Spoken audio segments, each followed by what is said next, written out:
여러분 안녕하세요. 비만미 신발 홍자입니다. 오늘은 강달러 시대 기업 경영에 대해서 말씀드리겠습니다. 근데 강달러 시대 많은 분들이 의심을 하고 있는데 사실은 저는 지금보다도 달러가 더 강해질 것이라고 생각을 하고 있습니다.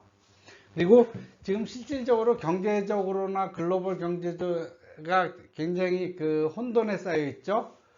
그리고 그러면서 이제 지금 과거의 경제 룰이나 주식시장의 룰이 통하지 않는다, 바뀌었다, 아니면은 어떤 수치나 차트에 의한 경제 분석이 안 맞는 경우가 많아졌다라는 말들이 많은데요. 그거는 실질적으로 지구 경제나 글로벌 경제 환경도 많이 바뀌었기 때문입니다. 그래서 우리가 명심해야 될 것은 거시가 미시를 지배한다 하는 것이죠. 그러면은 거시는 뭐예요? 화폐 경제와 금융 경제가 망가져 갖고 그 안에서 움직이는 미시가 지금 다 흐트러진 것입니다. 이러한 혼돈의 시대에 기업 경영을 어떻게 해야 될 것이냐? 우선 중국과 디커플링을 대비해야 됩니다.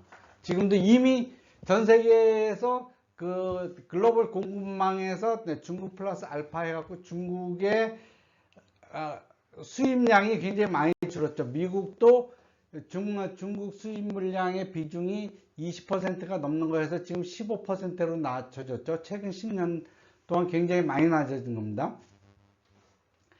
지금 한국도 어떻게 보면 중국 제품에 대한 거부감이나 이런 것들이 많이 비싸졌고 양국 간의 관계가 안 좋아져서 거기다 중국이 계속 한국을 압박하는 과정에서 한국 사람들의 어떤 반감을 많이 샀죠. 그래서 한국에서도 중국 제품에 대한 반감이 좀 높아지고 있는 것 같아요. 물론 그 반대로 중국에서도 한국에 대한 반감이 많이 높아지죠. 특히 한한령은 여전히 계속되고 있고 한국의 외국은 멀쩡하게 다른 나라에서 잘 파는 자동차나 핸드폰 이런 것들이 중국에서 전혀 안 팔리는 거죠. 이거는 한국 제품이 중국에 적응을 못한 것이 아니라 중국이 적극적으로 한국 제품을 밀어내고 있다라고 보시면 됩니다. 그래서 중국과의 디커플링을 대비하고 그 다음에 디지털을 과신하지 마라.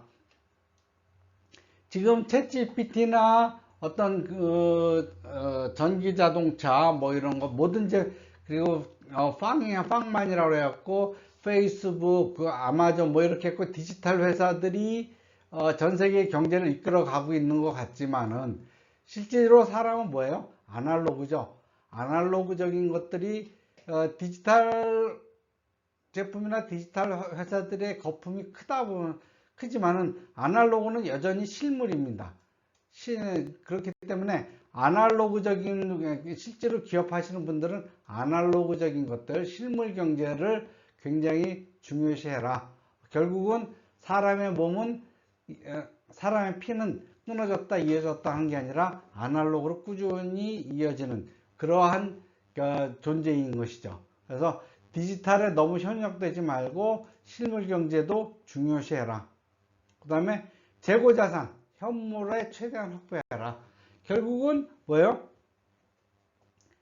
혼돈의 시대는 내 손에 있는 것이 최고입니다. 내 손에 있는 것이 최고예요. 그렇기 때문에 가급적이면은 재고를 늘리고 왜냐면 중국에서 들어오는 것이 못 들어올 수도 있고 그리고 인플레이션에 의해서 재고 자산의 가격이 급등할 수도 있고 그래서 저 같은 경우도 실제로 재고를 가급적 많이 가지려고 합니다. 그 다음에 환율 연동 수입 가격을 늘려라. 수입 가격 이거는 수출하거나 수입할 때 특히 이제 저같이 수입하는 회사들은 환율의 변동에 영향을 많이 받는데 그럼 그쪽의 셀러들하고 환율 가격을 환율 연동시켜서 해라. 왜냐면 더 높아질 가능성이 높기 때문입니다. 달러 가격이 그래서 미리 현지에 예를 들면 위안화나 중국에서 수입한다 그러면 달러 가치가 높아지면 걔네들은 뭐요? 실질적으로 자기네들이 받아들이는 이익이 높아지잖아요. 그걸 어느 정도는 나눠서 내가 받아야 될 불이익을 걔네들과 나눠서 대신 수입 물량을 일정하게 유지시켜 주겠다. 아니면 그렇게 노력하겠다라고 하면서 그 환율 연동 수출 가격을 하는 것이 좋다. 그 다음에 한국은 좁고 세계는 넓다. 이건 무슨 말이냐? 한국 시장은 굉장히 좁습니다. 굉장히 좁아요. 그리고 세계는 70억입니다.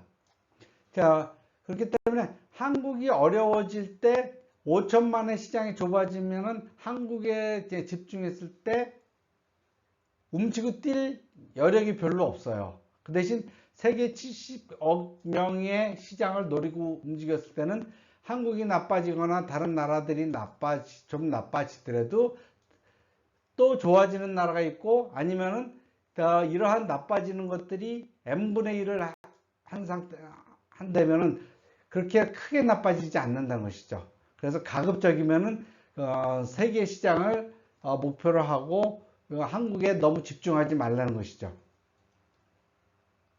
그래서 지금 전 세계는 지금 모순의 시대입니다. 모순의 시대예요.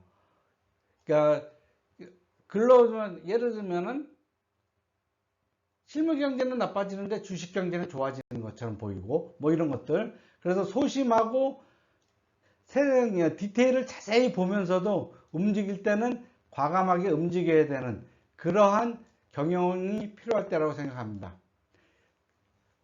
요지는 뭐예요?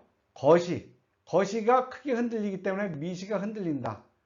그러니까 이제는 거시를 봐야지 미시를 움직이고 나의 경영의 미래를 알 수 있다는 것이죠. 강달러 시대 기업 경영, 이거 쉽지 않습니다. 앞으로도 굉장한 불황이 올 것 같은데 여러분들의 많은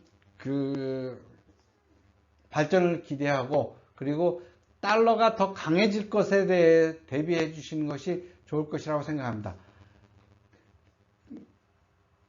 이상으로 디지털 시대, 강달러 시대의 기업 경영에 대해서 말씀드렸습니다. 감사합니다.